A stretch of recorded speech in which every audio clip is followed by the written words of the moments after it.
Assalamu alaikum wa rahmatullah. Good morning, everyone. So, alhamdulillah, wa salatu wa salam ala rasulillah, ala alihi wa sahbihi ajma'in. All praise and gratitude belongs to Allah. And we send praise and peace upon His messenger and His noble companions. I'd like to start today by just giving you some introductory comments so that the groundwork for today's conversation is laid. By profession, as was mentioned, I am a teacher, and I consider the primary difference between a teacher and a speaker the following. A teacher likes to engage in conversation, while a speaker may be very professional at putting people to sleep. So I'm going to try to act like a teacher today. In other words, I'm going to try to spark as much conversation as possible. There are quite a few ideas I do want to share with all of you today, and maybe perhaps present a perspective that you may not have heard before. And that's really going to be the core of my attempt. Stuff that you could have read in a textbook or Googled and things like that, I'll probably go through it kind of quickly. And things that I think are unique perspectives that you might not get a chance to hear unless you come to a place like this, those are the things I'm going to try to highlight more so. Okay.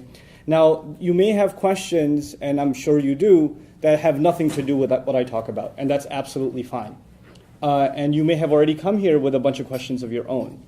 And I do encourage those kinds of questions, but I'd like to keep at least this conversation focused to what I'm sort of dictating.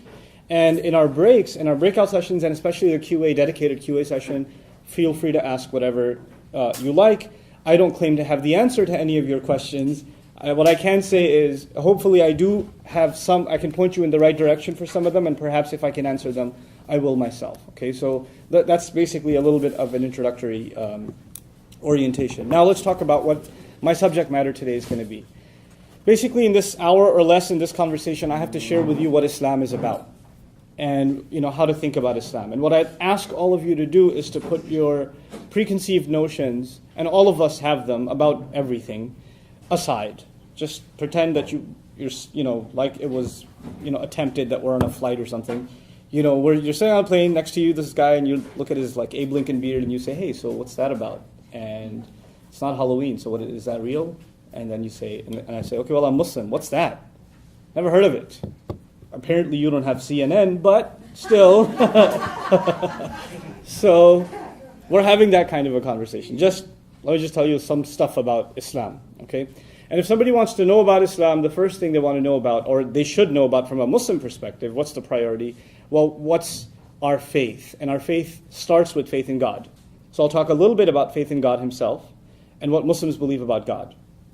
The term God, the closest thing to it in the Arabic language is the word ilah. That's a sacred term. It's used in the declaration of Muslim faith. When somebody converts to Islam or accepts Islam, then they say this phrase, this Arabic phrase, La ilaha illallah, in which there's the term ilah. If you want to write that in English, it would be I-L-A-A-H, ilah. It's pretty easy to pronounce in English, okay? That's the generic term, you would say, closest to the word God in the English language. Now, the word ilah is pretty rich in Arabic because it means a few things. It means an entity that's worthy of worship, a deity. It also means the object of devotion and love. It actually also means someone you turn to in desperate times.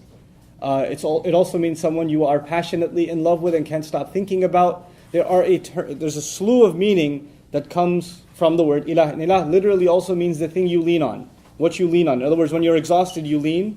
So what you lean on is God. Now, for a lot of people who don't know that, they ask, well, we believe, or someone from another faith tradition might say, we believe God is love. Do you guys believe that? Well, actually, that's already embedded in the word ilah as we have it in the Arabic language. So oftentimes in translation, it's not put that way for oversimplification purposes. We just say God.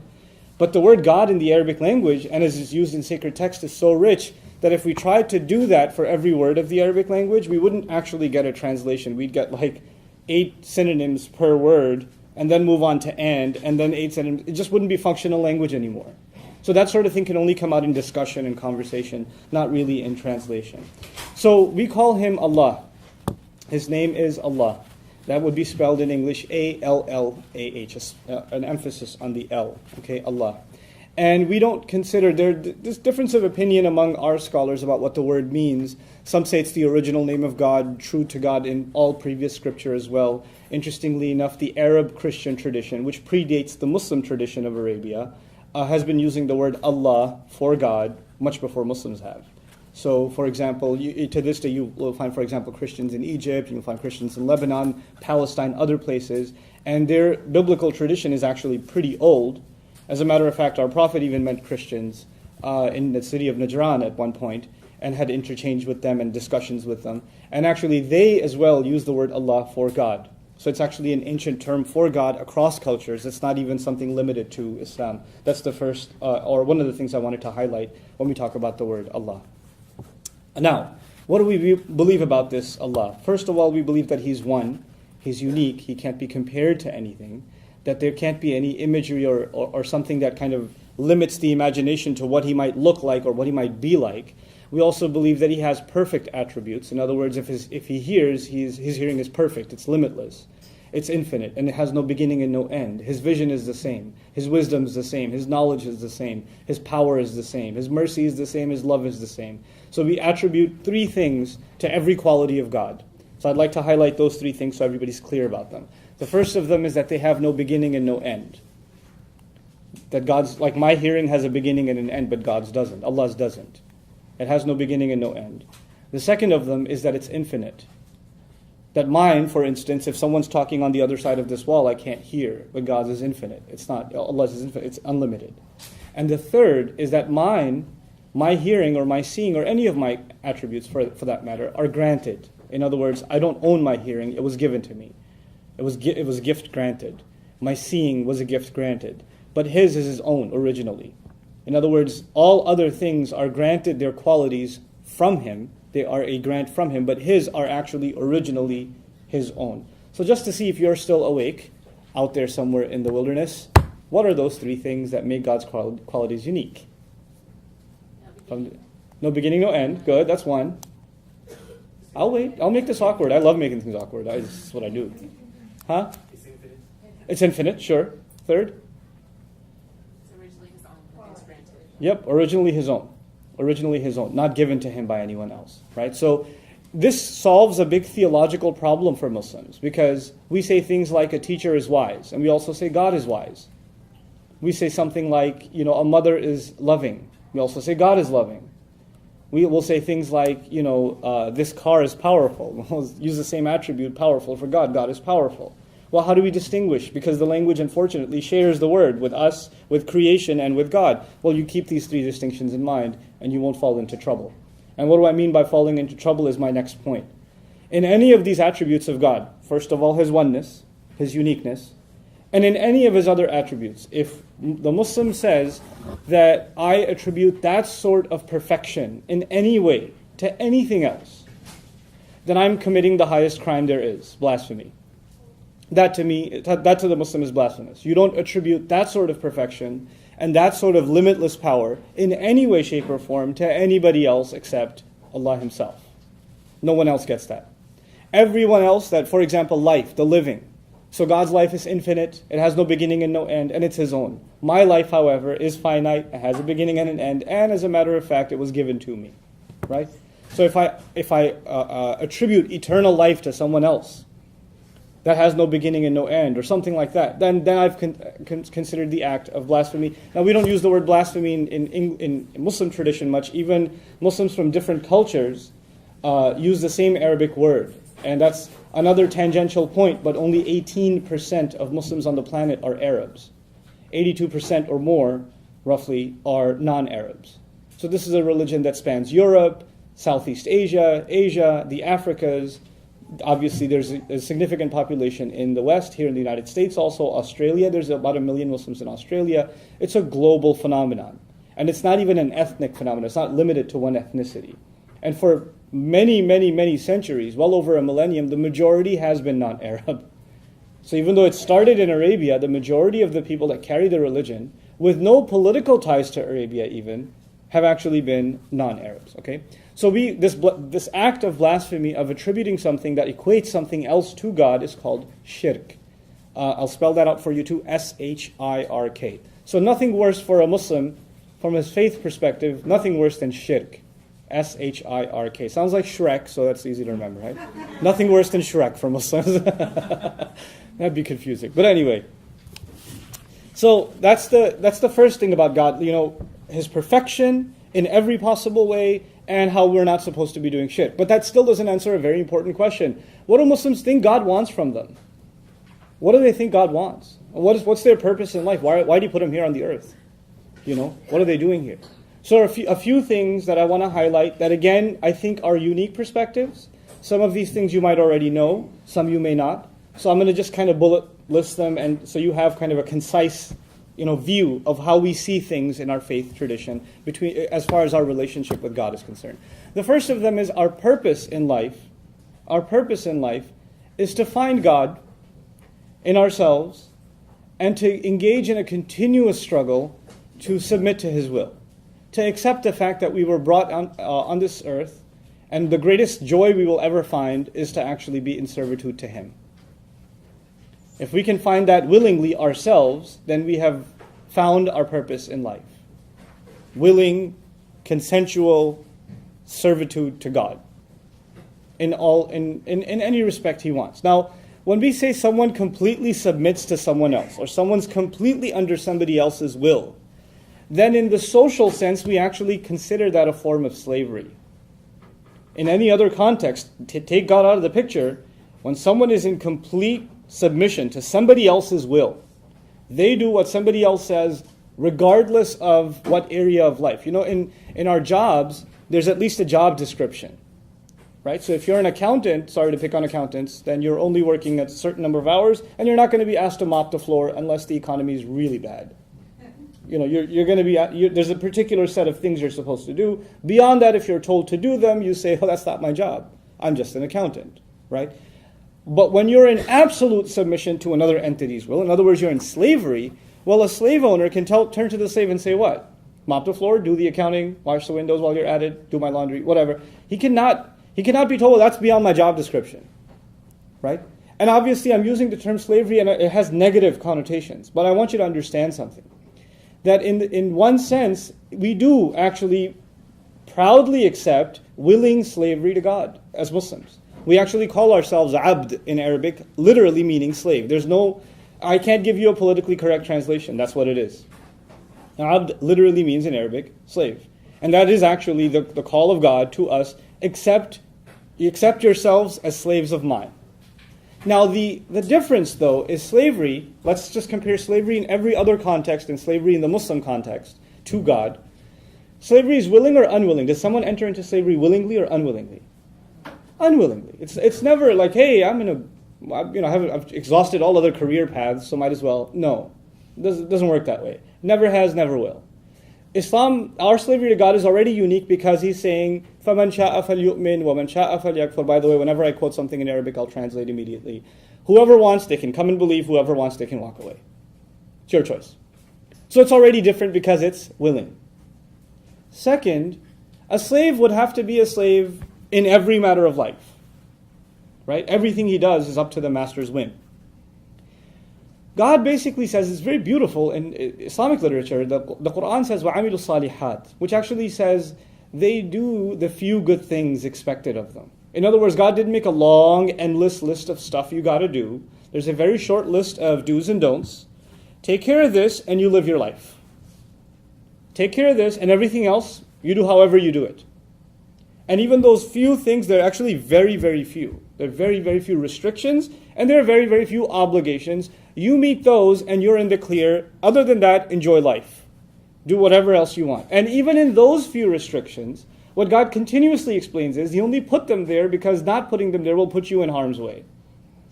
Our scholars traditionally explain God's restrictions like medication for a sick child. Which child? I have 6 kids myself. Yeah, seriously, 6. What child ever likes to take medication? I mean, honestly. But is it necessary? Yeah, and it's painful sometimes too. And the mother is forcing cough medicine down her son's throat, and he's yelling and screaming, and he's saying, I hate you, Mom, I can't believe you're doing this to me, why would you do this to me, etc. But at the end of all of it, that is an act of love from a mother. It's a painful act of love, but it's still an act of love, because she knows something the child doesn't. She understands something the child doesn't. And in some sense, some of the restrictions of Islam are explained in that way. In other words, عَسَىٰ أَن تَكْرَهُوا شَيْئًا وَهُوَ خَيْرٌ لَكُمْ وَعَسَىٰ أَن تُحِبُّوا شَيْئًا وَهُوَ شَرٌ لَكُمْ. God says, maybe you hate something, but it's good for you. Maybe you really like something, but it's no good for you. وَاللَّهُ يَعْلَمُ وَأَنْتُمْ لَا تَعْلَمُونَ. Allah knows and you don't. Just trust me. So it's not a long list of prohibitions, it's a short list, and outside of that, you're free to live your life. Now, so that's the first thing. The second thing about us and God is that He created two lives for us. There are two lives. There's a life of this world, and there's a life in the afterlife. We believe in an afterlife, heaven and hell, day of judgment. All of our deeds will be presented before God, and people are going to be begging for God's forgiveness. And nobody's actually making it to heaven in Muslim creed unless through God's love and forgiveness. Our deeds alone aren't enough. That's unanimous Muslim creed. Nobody disagrees with this point. The Prophet was explicit in saying this. In other words, we can do all the good we want in the world, it's still not enough. It's going to have to be God's mercy and love at the end that saves us. It's always been this way. This is not a new idea I'm presenting to you. But regardless, there are two lives. One that we live here and one that we live there. What's important to note in Islamic tradition is that God expects us to beautify and build both homes. He expects us, now this is unique, you might not have heard this before. God actually expects us to build both homes. As a matter of fact, like yesterday's Friday sermon that I had to do in Plano, I was explaining one singular verse of the Quran in which the terminology uses وَاسْتَعْمَرَكُمْ فِيهَا. He wanted you to build on the earth. He wanted you to build. And isti'mar is used in Arabic when you build something that lasts a long time, and while you're building it, you don't end up destroying other things. In other words, you build what you would call in the modern sense sustainable societies, eco-friendly societies, societies in which the few that are building major corporations and cities are not doing so at the expense of others that are being economically manipulated, right? So the idea of building something that anybody can benefit from, right? And so God goes out of His way in the Quran on countless occasions. It's really hard to put a count on this, to describe how beautiful the earth is, to describe how gorgeous mountains are, what a joy rivers are, what a great thing even, the desert Arabs didn't have a lot of that stuff. So he'd even talk about camels and how awesome they are. And the stars, because they really didn't have much else to look at, right? So at least the stars are pretty cool. So you talk about the stars. Even you can find beauty too. Even you can find beauty, And so you talk about these things to let us know that the life of this world, worldly existence, is not a curse. We're not damned here. We're blessed here. We're blessed here. Just stay away from these few restrictions, abide by these few regulations, and this world is beautiful. And your job is to make it beautiful and build it. And now, of course, when you build something, when you ask your child, I ask my child, hey, build me a castle. He says, buy me the Legos first. You can't build something until you have the ingredients, right? So he says, وَجَعَلَ فِيهَا أَقْوَاتَهَا in the Quran. He put in the earth all of its inherent powers. In other words, all you will need to make this world a beautiful place for yourself and others has been put in this earth. And human civilization has been here for quite a long time, and we've had resources enough for everybody. Now, it may not seem that way because of the varying economic situations of many countries, right? And economies, and the first world, second world, and third world, and all of that, right? But from the faith perspective, we believe actually there are enough resources for all human beings to live well on this earth and live in a healthy and a fair way.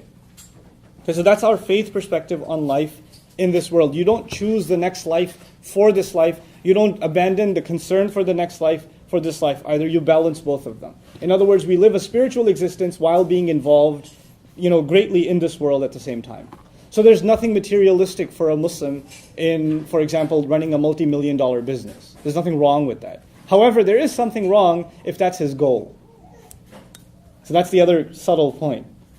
So you can engage in this world, but it can't be your goal. Your goal is higher. Your goal is to do something that benefits others. And your goal is, if you really want to build a home, your goal is to build your real home in heaven. And so all that you do here is only a means to get there. Okay, so do a good job and enjoy it while you're doing it here, but make sure you're building your next life. And what's the easiest way to build your next life? This is another important Islamic concept. It's the concept of what's called sadaqah jariyah, continuous charity. Now what does that mean, continuous charity? It actually means if I leave a good legacy behind, I'm only going to live so many years. I don't know how long I'm going to live. If I can do some acts of good that actually live longer than I do. For instance, I go to a desperate location where education, for example, is a desperate need, and there aren't any resources. And I help set up a school. Let's just say, hypothetically speaking, I help set up a school. And the school takes off, and now, children are getting a good education, and they're building a better and better society for their, for the next generation. And this school takes off, and it goes on, it's now 200 years old. I left the world a long time ago. But every student who graduates from that school and does something good in life, I have a share in. I get commission out of that. That's called continuous charity. The Muslims are supposed to build their afterlife, not just through good works of their own, but to to invest in opportunities of continual good. And that's how we see preparing ourselves for the next life. Like my motivation to teach, for instance, I was not originally a teacher. I wasn't even a public speaker. I was a nervous wreck when I have to speak in front of people. But this last month I had to give a sermon in front of 15,000 people in Malaysia. That was pretty nerve-wracking. But I've pushed myself in this direction, and my teachers did also. And one of the most motivating instructions or teachings from our religion that pushed me in this direction was a saying of our Prophet, in which he said, Sallallahu Alaihi Wasallam, خَيْرُكُمْ مَنْ تَعَلَّمَ الْقُرْآنَ وَعَلَّمَهُ. The best of you are the ones who learn the Qur'an and teach it. The best people are the ones who learn this book of inspiration and give this inspiration to others so they can do awesome stuff. That's what I've been doing for the last, 12, 15 years. I lost count. That's what I've been doing. I also feel in our next session, not this session, but our next session, I'm going to talk to you about how I believe the Quran, one of the most popular books on the planet, like it or not, most popular book on the planet, most well-read by many statisticians, and if not the top, then up there, even if you disagree with the statistics, is actually one of the most misunderstood texts in world history. One of the most misunderstood and underestimated, overlooked, by Muslims and non-Muslims. And I'm going to highlight some of that stuff to you in our next session. Like what do I mean the Quran gets overlooked? Or some things in it just people don't even know it's there. Right? So we'll talk about that in the next session. Anyway, coming back to God's expectations from us. The first one was just a few restrictions. Don't do blasphemy. That's one expectation from God, right? The second one is build a good home here so you can build a good home there. And how do you build a good home here? By making sure you do things that benefit not just yourself but others. This is a fundamental concept in Islam. As a matter of fact, there's really beautiful tradition in our history where we believe that there are sayings of the Prophet about the end of times and when there's going to be great war and catastrophe. The biblical version of that is the Armageddon and all of that sort of thing, right? So major catastrophic events happening in the world. And the Prophet said when the Antichrist shows up, and we believe in the Antichrist too, when he shows up and one of you is busy planting a seed. No, the companions of the Prophet are sitting there listening. The Antichrist has just shown up. The devil manifest. It's come out. Great war is coming. And you were just busy in your backyard doing what? Planting a seed. What should you do? Drop it and run? He goes, no, finish planting the seed. He said, finish planting the seed. Now what does he mean by that? He means don't be overwhelmed by world events. Things are looking pretty bad in the news, and they're going to look worse and worse and worse. And you're going to think, what is my insignificant good deed going to matter? Who's going to benefit from that? Don't underestimate the power of good. Just do it. And you may not even live to see that tree. You may not even live to see it. But the fact that one day that tree might grow, and somebody might sit in its shade. Somebody else might eat from its fruit. Somebody else might take from that fruit and take one of its seed and plant another tree somewhere else. You don't know how this will benefit others and therefore yourself in the afterlife. So don't underestimate it. Right? So we value all good things and we don't get overwhelmed by the negative forces around us. The negative forces in the media around us. For a lot of Muslims, they get overwhelmed. Muslims are getting bashed in the media all the time. I'll give you a crazy perspective. So I went to Qatar in the Gulf states. Some of you might know where that is. So I went to Qatar recently and I was talking to Qatar TV. And they have this weird impression of what life must be like for Muslims in America. Because the only thing they have in the news from America about Islam is, let's burn a Quran, or, somebody flushed it down a toilet, or, Guantanamo Bay, or whatever. They have these weird, that's all they have. They have no other image of what Muslims are like in America. So I'm sitting with this anchor, a TV anchor, who's a British man himself, and he's like, so, life for you lot. You've got concentration camps, do you?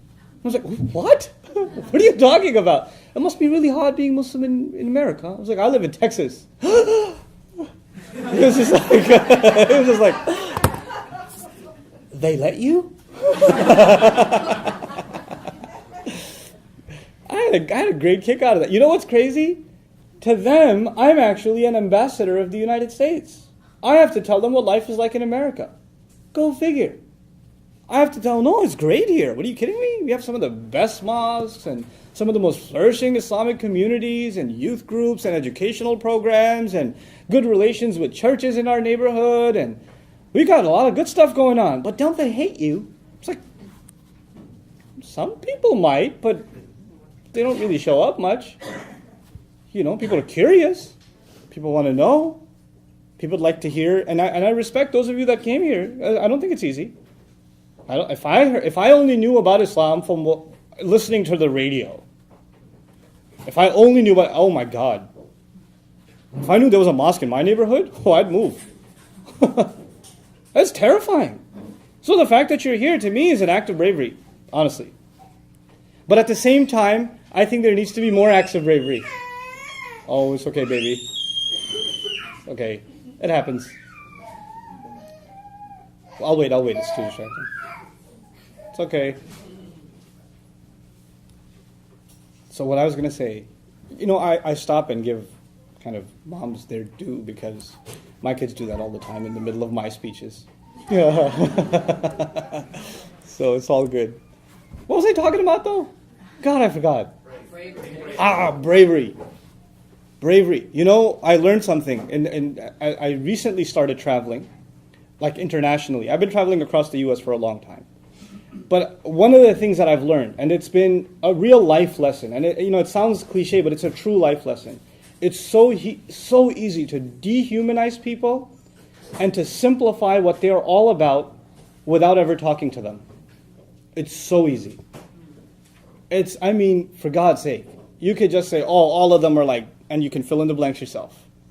They all must be like, and fill in the blanks yourself. Because you and I haven't actually made, in my opinion, enough of an effort to actually make connections, to make real connections, to talk, and to talk in a civil way. You know what? A lot of times what you see on talk radio, or what you listen, or hear on talk radio, or see on TV, that's not how normal people talk. That kind of overly aggressive, I'm going to shove this in your face, I'm going to put you down, I'm going to show people how evil you are. That's not how normal people engage in conversation. So a lot of times we hear so much of that, we figure the only time we're going to talk to the other is we're going to talk in that way. Right? That's not healthy. It's not normal. You know? We want to be able to have normal conversations. And we should be able to have perfectly fine disagreements. I'll tell you a really cool story from last week. A person I don't know came to me from McKinney. You guys know where McKinney is? It's almost Mexico. No, I'm kidding. But he came from McKinney. Drove all the way from McKinney to my office in Irving. Wanted to see me. He says, I've seen your YouTube videos. I wanted to talk to you. Sat me down. We're sitting down talking. He goes, well, you know, I became Muslim about 10 years ago. And that's around the same time that my wife, who was Muslim, converted to Christianity. We hadn't met each other yet. So they met each other in college. And they got married. And around like 5 months after, he became a Muslim from Christianity, and she became a Christian from Islam. And they got married.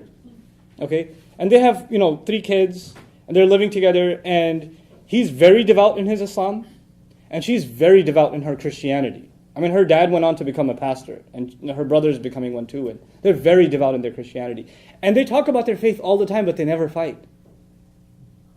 They talk about their faith all the time, and their disagreements. But they never fight. And he, as a matter of fact, for the last 10 years has been going to church with her. He doesn't join the worship service, the prayer service. He'll listen to the sermon every single week. Everybody at the church knows the guy. Everybody. And I hear that and I say, man, people need to know about people like you. Because we think that these conversations in a civil way, in a friendly way, can't exist, much less to imagine that they exist in a civil way inside one loving household. That's crazy. That's unheard of to me, but it's happening. There are real people that are having those conversations. So if that can happen inside one family without conflict, it can certainly happen in our communities, right? Now coming back to Islam itself, sorry, perspective, I figure. Drop it on you guys. That's a really old iPhone ringtone, by the way. It's really time to update that. That's when the first one came out. Seriously? Okay. Anyway. So, this world is, I mentioned already, this world is not a punishment. It's a place to live a wonderful life, right? وَجَعَلْنَا لَكُمْ فِيهَا مَعَايِشْ. The Quran says we put means in here for you to live well. I already mentioned that to you. Now a little bit about Muslims discussing with people of other faiths. What does God tell us about how we should interact with people of other faiths? This is, again, I think, going to be a unique perspective. I think. I didn't hear it enough. Not from others. So I have to share this with you. So there are two perspectives in Revelation. When I read Revelation, I am a servant of God trying to understand His Word. Much like a Christian would try to understand the Bible. Much like a Jew would try to understand the Torah or the Talmud, etc. Much like that, a Muslim is trying to read the Quran and understand God's words to him. He's coming to the book as a humble student, as thirsty for wisdom, thirsty for guidance. That's why we come to sacred text. Okay. God, however, doesn't have to be humble. God's not humble. God's all-powerful. We have to be humble. God's the authority. He can speak how He wants. And He speaks from a position of authority. I mean, look at a courtroom, for example. The judge doesn't speak in a humble way. Who does? The guy taking the testimony at the stand. You understand? Like, he's in a position of judging and authority. He's not going to tone it down. I've been watching Judge Judy since high school. She doesn't tone anything down. You, be quiet. Now the thing is, I'm going to give you this crazy example before I turn to the Quran itself to help you understand this perspective. How many kids do I have? Pop quiz. 6. Very good. Okay. 6 kids. One of them got in trouble. And I say, come here, young lady. How come you didn't show me your report card? What's that about? How come your teacher had to call me and tell me? How come I'm talking to her. And she's standing there. I'm so sorry. And then my other daughter walks in and goes, yeah. You should have shown it the first time, young lady. Now at that point, who's also in trouble? Excuse me? When did you become me? Who do you think you are? I speak from a position of authority. And just because she agrees with me or she's my daughter, we have a relationship, does not grant her the same what? Authority. It doesn't. Revelation speaks from authority. The reader of Revelation is not granted that authority. You understand? Now let's talk about an example. God in the Quran finds, for instance, and I'm not going to wash it down for you, I'm just going to tell you like it is. God in the Quran, for instance, teaches Muslims that attributing a son to God it angers Him. It's beneath Him. That having a child is a quality of creation, and those who say it are engaged in blasphemy. Oh my God, if I tell that to a Christian friend. It's in the Quran. I can even cite the verses for you, chapter 19, read the ending. Have fun. Now here's the thing. Here's a story from the prophetic times. Just to put things in perspective. A group of Christians heard that a man in Arabia is claiming to be a prophet. Claims that the angel Gabriel came and gave him revelation. And it confirms previous scripture that was given to Moses and Jesus. And talks about all previous prophets that of notice. And especially Arab prophets that aren't even mentioned in the Bible. And says that it's a confirmation of all previous scripture, and he's claiming that this revelation, for all those who have previous scripture, will find confirmation of their truth in it. So they say, let's check it out. So a group of learned Christians from a place called Najran in Arabia traveled to Medina, where the Prophet was, to meet with him and say, what are you talking about? We're Christians. We believe in revelation. What is this thing you call revelation? Let us see. Now, they didn't have hotels back then. Those are some really squeaky chairs. Hold on, let the who squeaks end and then I'll talk. Because this is a fun story, I don't want you to be distracted. Okay. So these Christians came, and they want to engage the Prophet and his claims in dialogue. They didn't have hotels back then. Guess where they stayed for the few weeks that they were in Medina? In the mosque. They were kept in the mosque. They were guests of the mosque. And they were to pray. because these are obviously people of religion, people of faith. So on a daily basis, they are going to engage in their Christian acts of worship. Guess where they prayed? In the mosque. By the Prophet's dictate. And guess who they prayed to? Jesus. Openly. Out loud. The companions of the Prophet hearing Jesus being prayed to where? Inside the mosque. Inside the mosque. And the revelation itself says that when anyone says, Ar-Rahman, the most loving, merciful, took a son, the heavens shake. That's how offensive God describes it in the Quran. But that's God's perspective. And the Prophet and the companions are just human beings. His wrath cannot turn into what? Our wrath. We still have to deal with our neighbor with love. And what they believe that's between them and God, not between them and us. So God can pass judgments, and He has the power to. He passes judgments in all revelation. Sure. You can disagree with those judgments, and they may be up to discussion. But the fact that we don't have the authority to take that rage and convert it into ours, that's important. Because that to us is blasphemy. Because now you're saying, I share in God's control, in God's authority. Unfortunately, there are people who read God's word in other religions too. And they don't understand this very important point. They start drawing from the authority of God and start exacting that authority for themselves. It's a very tragic thing. And it leads to a lot of hateful speech. All right. We'll do. So, when we study the Quran, we study it from the perspective of humble students, was my next point. We understand the Quran from the perspective of humble students, not from a position of judging others. That's up to Him. Let His revelation judge, between you and Him, you work that out. That's not my domain. That's not what I'm there for. Does Islam preach respect for other faiths? A funeral service was passing by and the Prophet was sitting. It was a Jewish girl who died. He stood up. When he stood up, the companion said, "Why are you standing? It's a Jewish girl." And he said, "Is she not a human?" And he was teaching them. "Is she not a child of Adam?" And he stood up. And he made them stand. Out of respect. The religion it teaches respect for others. It even teaches respect for people who act ignorantly, who act or say hateful things. A man shows up to the prophetic mosque. The Prophet's mosque now is one of the most grand structures and most revered, sacred sites for Muslims in the world. At the time the Prophet was still there, a man walks into the mosque, goes in a corner and starts urinating. In his presence. The companions get up and are about to tackle this guy, and he says, "Wait, let him finish." And the guy finishes, and he's walking away. And he pulled him to the side and said, "My dear brother, this place is sacred, we pray here. It would be wise to not do such a thing here in the future, if you could." Nothing else. The guy became Muslim. Because there's a way to deal with others. Now, why am I sharing these stories with you? Because we're living in times of very low tolerance. We're living in times of very, very low tolerance. The first thing needed, when you want to understand someone else, is you have to humanize them. You have to see them as a decent person. You have to see them as a fellow, not just a fellow human being, in our case, even fellow citizens. People that have the same concerns. People that want the best for their neighborhood, their city, even their country.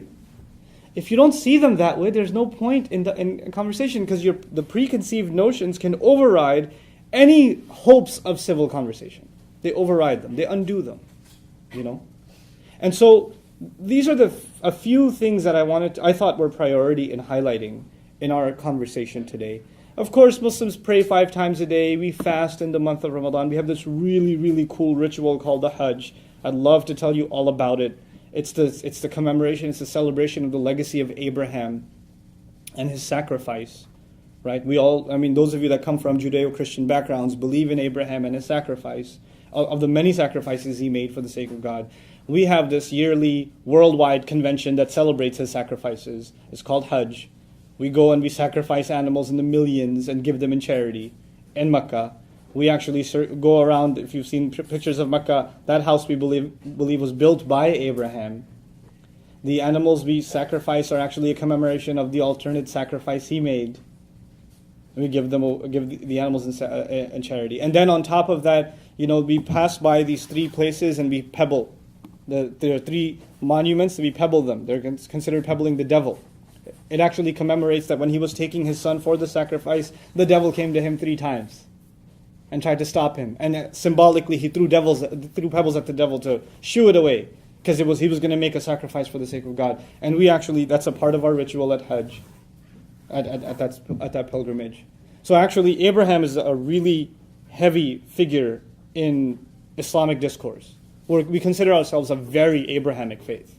Abraham is a very, very, very big deal. And Muhammad himself, may peace and blessings of Allah be upon him, is a descendant of Abraham from the line of Ishmael, which is another fun conversation. But anyway. But as I leave you, because in the next session I'm going to talk to you guys about the Quran, and now I'll just take open questions from you guys. As I leave you, I just want to say one more thing. Most people don't know. The most talked about person in the Quran, is Moses. Moses is a really big deal to us. He's a really big deal to us. And, by the way, far more, and Muhammad, by the way, by name, is only mentioned 4 times in the whole book. Moses, there's over 70 passages about him. You know why I mentioned that?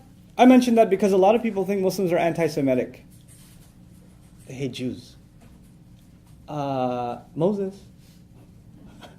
We can't. The phrase sons of Israel, Israel, we believe is a prophet. His other name is Yaqub, Jacob. He's a revered figure. The word itself, Bani Israel, sons of Israel, is a respected term in the Quran. He criticizes some among them for their behavior. That doesn't give anybody license to be anti-Semitic. And this is even a conversation with the Muslims in the audience who don't understand their book properly sometimes. It's not. And the more prophets from the Israelites are talked about in the Quran than any other. These are an honored people. God chose them. God gave them great honor by giving them many prophets and many revelations. And they are a huge chunk of our own sacred tradition. They became a necessary part of our sacred tradition. There's no way we can have hateful attitudes towards them as a people. However, what the Quran does do, and you might have read it too, it highlights certain bad behavior that some among them did. And the purpose of that is to leave an example. Don't be like that. Don't do what those among them did. And here are the mistakes they made. You don't make those mistakes. That's the purpose of history in the Quran. Not to incite hate, but actually to teach lessons. Good role models and bad examples. Both. Learn lessons from the good examples and hear lessons from the bad. And actually some of the heroes mentioned in the Quran, non-prophets, are also Israelites. Some non-prophetic heroes, believers who stood up for the right thing no matter what, and you should learn from them, are actually Jews. They're talked about in the Quran. This is in the text itself. I'm not making this up. I can cite it for you if you're interested in finding out where this stuff is. So that was a little bit of an overview. You are totally free to ask questions, and hopefully they have to do with some things I talked about, but if not, you can just, if you're curious about something else, and you'd like at least my perspective on it, I can share that with you. Yes? Okay, sure. I hear what you say about wanting to really devote your life to Allah and to be like a servant and something. My question, which has always been a question I had regarding Christianity too, is it almost makes God or Allah sound like a person that you have to serve. I'm trying to understand what is that purpose. I understand the good and you wanting to build your life and make and to do other people and build something that lasts and all that stuff. And I do understand that. Mm-hmm. But I don't understand it from the perspective that God or Allah expects that of you, and what is that? Why is it that they sound like a human being wanting something? Great question. So her question wasn't very loud, so I'll repeat it. But when we talk about the expectations God has of us, it almost makes him sound like a human being. Like a human being having expectations. And a lot of the attributes we describe of him, like love and mercy and things like that, they seem like human attributes. And there are reasons for that. The first reason for that is actually that human qualities of love, mercy, pursuit of knowledge, wisdom, justice, all of these things are actually inherent qualities in us that reflect what God gave us of him. Because he put of his the special thing, he created the ruh, which is in English translated the soul, into us. Now, and it resonates with us. Now, we don't believe that God is a human or human-like, but we do believe in a personal God. In other words, a God that speaks to us, a God that loves, a God that wants, a God that even hates. He hates certain things. You know, the Prophet would tell us he likes 3 things, he hates 3 things. God hates 3 things. Like, you know, just hearing something and passing it on without verifying, he hates that, for instance, right? So there is that personal relationship. It's not a philosophical entity of some kind of divine being or unique, powerful being that's machine-like or, you know, apersonal. It is a personal God that, in fact, we believe in. And that personhood of God, where he, you know, directly communicates with us and expresses his expectations to us, and even I consider his love to us through his word, it just pours out of the text. It pours out of when he speaks to us directly. And that in the Quran session, I'll share some of that stuff with you. And I think that'll become clearer. Sure? Me? Yeah, you and then you. Yeah. Okay. I want to read, I'll stand up. especially about the word tolerance. And Sure. This is a question to consult because I come from a Catholic background. Okay. As a former Catholic, we know that there is a world authority that is called the Pope. Sure. My question, and I will explain why I have a question, is if the Muslim world has a worldwide leader. And the question is because of, when you mentioned the word tolerance, that yes, there is a lot of a lack of tolerance toward Islam. When I hear the news and when I read the news and I hear, in this case, Muslim people behaving a certain way in some countries in Africa, behaving a certain way in sometimes in the Middle East, and acting intolerant with other people from the same country who have different faiths. I mean, who is leading them? You know what I mean? It's not, of course, it's not a situation of problem. It's a situation that happened before in the Christian world, especially in the Middle Ages. Right. Intolerance towards other movements. Sure. My question: why is this happening? Well, I think the postmodern context is a very difficult context for, not just for religious groups, but for countries and nations. The world is recalibrated, right? And what religion meant 100 years ago is not what it means now. And the way that religious communities are organized, it actually also has a lot to do with the kind of stability a country enjoys or doesn't enjoy. So for instance, you'll find at certain points there are massive riots in the Muslim world over some religious issue, right? And there are violence breaking out, cars being flipped over and burned, and all kinds of crazy stuff happening. And at the same time, you'll find some other countries, Muslim countries, where none of that's happening, and they're also very conservative, religious Muslim countries. And if you look at the differences between them, it's pretty interesting. It actually is directly correspondent to the number of educational institutions, infrastructure, transparency of government, et cetera, et cetera. So for example, when riots were happening in, over, this YouTube video thing that you remember maybe almost a year ago now, right? Riots were happening in Libya and Pakistan and Bangladesh, all over the world, right? Turkey was calm, and Malaysia was calm, Indonesia was okay, there's no big deal, nothing. Why? Because, and they're also very Islamic governments. They're very religious countries.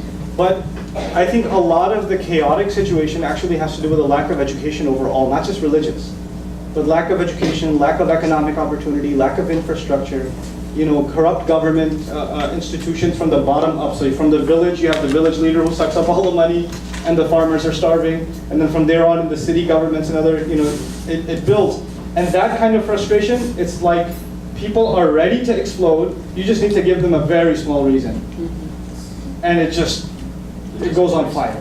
And this is really, and it's continuously happening, right? It's continuously happening for this reason. Like the Arab Spring, there's a lot of talk about the Arab Spring, right? And what it means and how it's going on. Look, the undercurrents of the Arab Spring are not religious. The undercurrents of the Arab Spring are, you have dictatorial governments that have been economically suffocating their people for a long, long, long time. And things like freedom of speech, freedom of the press has been suffocated for a long, long time. There's only so much before it boils over. There's only so much. In the Quran we learn, interestingly, that the Pharaoh, who enslaved who? You guys should know this. The Pharaoh enslaved who? Hebrews. The Hebrews. The Pharaoh in the Quran actually is deep inside afraid of the Hebrews. And And we're like, what? He's enslaved them, he's got them on lockdown, he can slaughter them when he wants. But he's afraid of an uprising. He's afraid of an uprising. The people you oppress the most are the people you're scared of the most, actually. Right? So that's on the political front, but that does make for some pretty interesting conversation. I'll take a written question, and then I'll take your question, sir. So there was a question. Is it true that you pray to both evil angel and God angels? So why would you pray to evil in your faith? Do you believe God is a schemer? No, we don't pray to angels, and we don't actually believe there are such a thing as evil angels also. And we certainly don't pray to angels. We believe angels are servants of God in some sense like we are. And they carry out God's commandments, so we don't pray to them. The only one we rely on and pray to is God himself. Do we believe God is a schemer? The Quran's response to that actually is وَمَكَرُوا وَمَكَرَ اللَّهُ وَاللَّهُ خَيْرُ الْمَاكِرِينَ. It's beautiful. He says people who scheme evil make their plots, and Allah makes a plot to undo all of their plots. So we learn in the Quran on multiple occasions that God does extensively and secretly plan against enemies. That's only when they have an elaborate plan. You know, and then at the end of it he says, "Wallahu khairul makirin," and God is the best of all planners. At one time, Jews, Christians, and Muslims lived in peace, harmony as readers from the book. When was this? What happened? Well, it wasn't that long ago. I mean, I had one of my teachers is Palestinian. He comes back and forth from to the U.S. He teaches a little bit and he goes back. He's about 60 years old. So he was living in Jerusalem pre-occupation. So before the occupation, he was living there. And his neighbors were Jewish and Christian. And they got together for tea every morning. Then the bell rang for the church. And then the Christian friend would go pray there. And the Jewish friend would go to the synagogue and pray. And he'd go to the mosque and they'd come back and play chess together. And this was the life. I mean, can you imagine? This seems like some hypothetical, crazy fantasy world where Muslims, Jews, and Christians were hanging out with each other in the Arab world. Are you insane? Yeah, this was actually happening in 60 years ago. This was our world. This is not some ancient times that are long gone. And if it happened then, it can happen now. It can. It's just we think these things have become so difficult, and I honestly think it's a direct result of alienation. People don't actually talk to each other. People don't talk to each other. You'll be surprised how many barriers that breaks. Anyway, so yeah, what happened was stuff. How do Muslims or Islam view homosexuality? It's a good question. Why do you pray 5 times per day? Shouldn't people pray simultaneously? I'll address both of these, okay? So why do we pray 5 times a day? We actually pray at least 5 times a day, and we pray spontaneously all the time.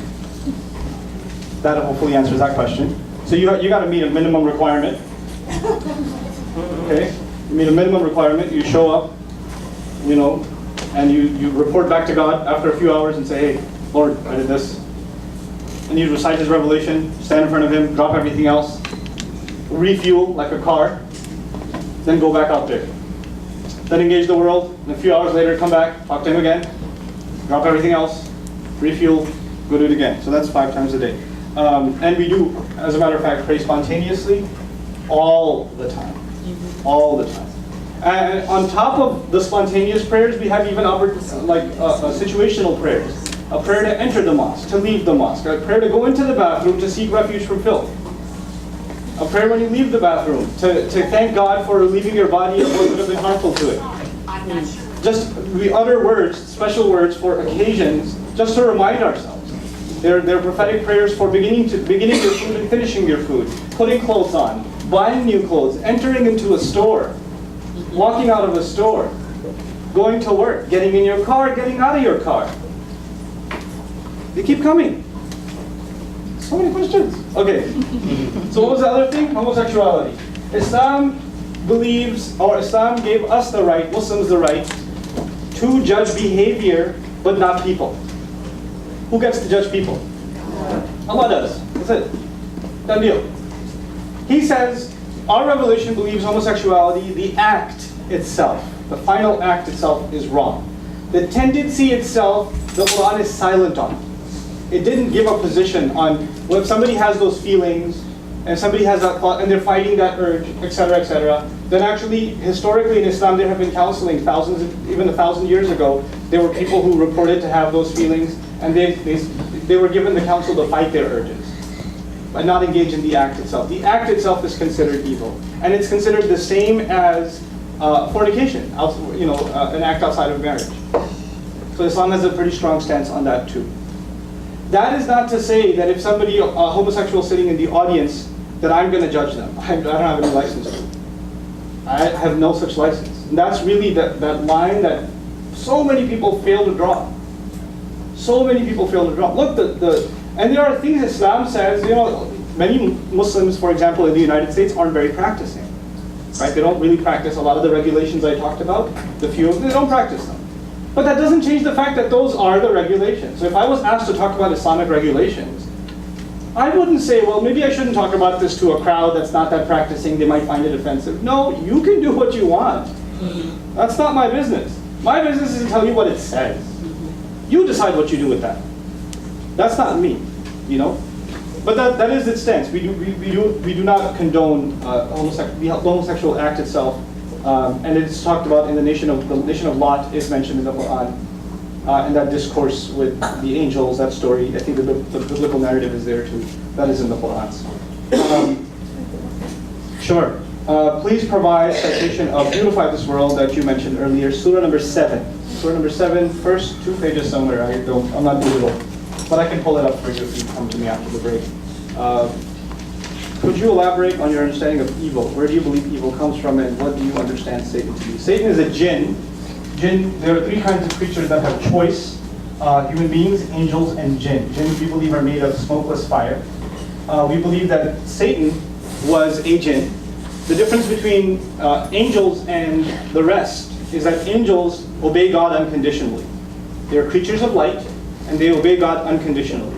Satan was originally a jinn who believed in God and worshipped him in our tradition, and worshipped him so much willingly that he was even given a rank above angels.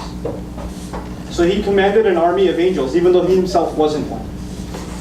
Then finally, the fateful day comes, Adam is created, the soul is blown into him, the angels are commanded to prostrate, he refuses. And he refuses in our creed because kana min al-jinn, he was from among the jinn, not among the angels. And so he made the choice to disobey. Now he then, from then on, commands an army of 2, an army of jinns.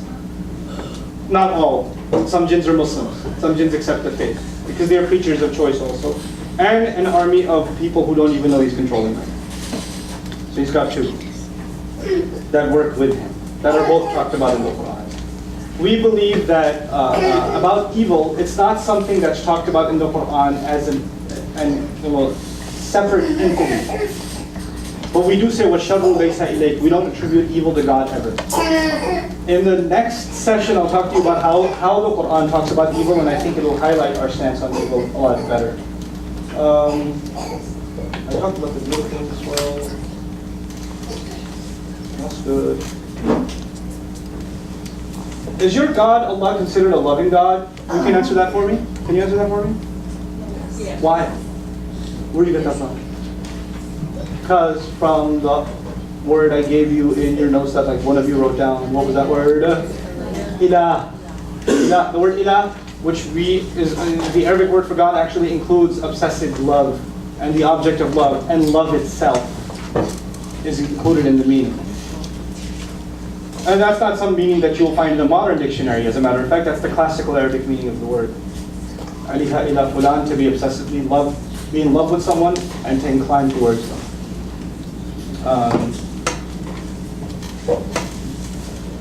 Is your God considered a loving God or a mean, angry God, as in he punishes people for their sins? One of my favorite quotes from the Quran. Oh, you're going to love this one. I don't know if you're going to love this one. I love this one. مَا يَفْعَلُ اللَّهُ بِعَذَابِكُمْ. He says, what's God going to get out of punishing you anyway? I love that one. Another place he says, إِلَّا مَنْ رَحِمَ رَبُّكَ وَلِذَلِكَ خَلَقَهُم. The ones, except he's talking about, people that were obsessively disobedient and rebellion against him, and he goes that his justice might come to them, except the ones who he shows love and mercy to. وَلِذَلِكَ خَلَقَهُم means, and that is why he created them to begin with. In other words, He created them to show them love. The purpose of human beings, one of their purposes, on the one hand, turn to me in slavery, on the other, so I can show you love and mercy. It's the function. You know, God is not out to destroy people, or to throw them in hell and fill hellfire with them. And you know, this fire needs some fuel. It's not like that. One of the my favorite traditions of the Prophet. Oh, this one's awesome. We believe heaven has levels. 7 heavens. Okay, there are 7 levels of paradise, of heaven. So when people go to heaven, good people, economy class heaven. Then there's like deluxe, premium, and there's the elite, golden package, platinum, whatever. There's the 7th heaven, and the Prophet would describe the distance between the first and the second heaven is like the distance between the earth and the stars. So they're far ways apart, right? And of course, you would imagine the highest kind of heaven would be for what kind of people? Like super awesome people. In other words, not myself. Like these must be some really, really good people that are up in where? The 7th heaven, the highest heaven there is.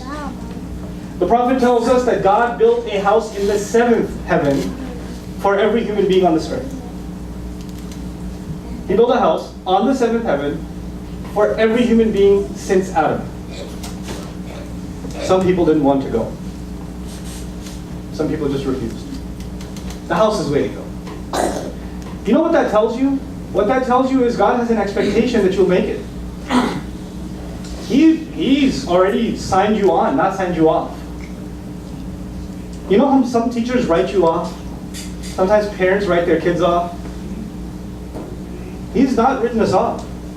You don't build a house for someone if you don't expect them to show up. He built it. It's waiting. It's waiting. So we don't even aspire for the lowest. We aspire for the highest. Yeah. So is there any concept of purgatory? No. But there's a temporary place on Judgment Day called Ashabul A'raf, the heights. It's called, the 7th chapter begins with that. It's a brief reference to that, which means on Judgment Day there are people whose deeds are weighed and their forgiveness and all of that. And some people end up exactly at middle. Just enough good, just enough bad, and the scales are even, and they're not flipping to either side. And they're on top of these heights, and they can see hell on the one side and heaven on the other. And then they pray to God, and then Allah, heaven. Yeah. Pardon, going back to the question that someone asked about with angels and archangels, you said, I don't quite know what you said that prompted me to think of it, but then you said you believe Satan is a jinn. That's right. And commands other jinns. Right. So angels are good beings of light that obey God's every command. That's right. Do you not believe, I guess you would say, like in demons, or are the jinns? The closest thing to demons bad? would be jinns. So they're kind of like, would you believe, or would you say they're like bad, unseen things that can move in our lives? Sure. Sure. Jinns. Yeah. Okay, Sure. so We also believe that they don't have power over us. We believe they can take control. They can, but if we grant them that. Exactly. And we also believe that people who resort to like trinkets and like symbols and turn to other things for protection. Like people put some things around their neck, amulets, what that does, this is exactly what they want. They want you to look for protection in something other than the unseen God himself. That's what we believe. So it's when you seek his refuge, you're safe. When you start seeking refuge in anything else, any object, once I put this scarf on, I'll be okay, or once I pour this on myself, I'll be fine, etc., then you've attributed protection to something other than God. And that's what they wanted to begin with. That's what they wanted, yeah. So I have, in my home above the door, I have a crucifix with the corpus on it. That was my great-grandmother. She was Catholic and she used it. I don't pray to that when I pray, but I mean, I'm not attributing any power to that. It's just a reminder to me. So that goes back to the intention, doesn't it? When something's a reminder, it's just a reminder. When something's there and you look at it and you say, thank God it's there, it's protecting the house, then it's a problem. So it's a matter of, two people could be doing the same exact thing, but their intentions are what changes everything, right? So and our faith, by the way, intentions are everything. إِنَّمَا الْأَعْمَالُ بِالنِّيَّاتِ, the Prophet said. All matters, all things you do are based on the intentions you carry them with. Nothing else has value but the intention behind. And we'll let that be the final word as we break for lunch. Thank you right. so much, let's have an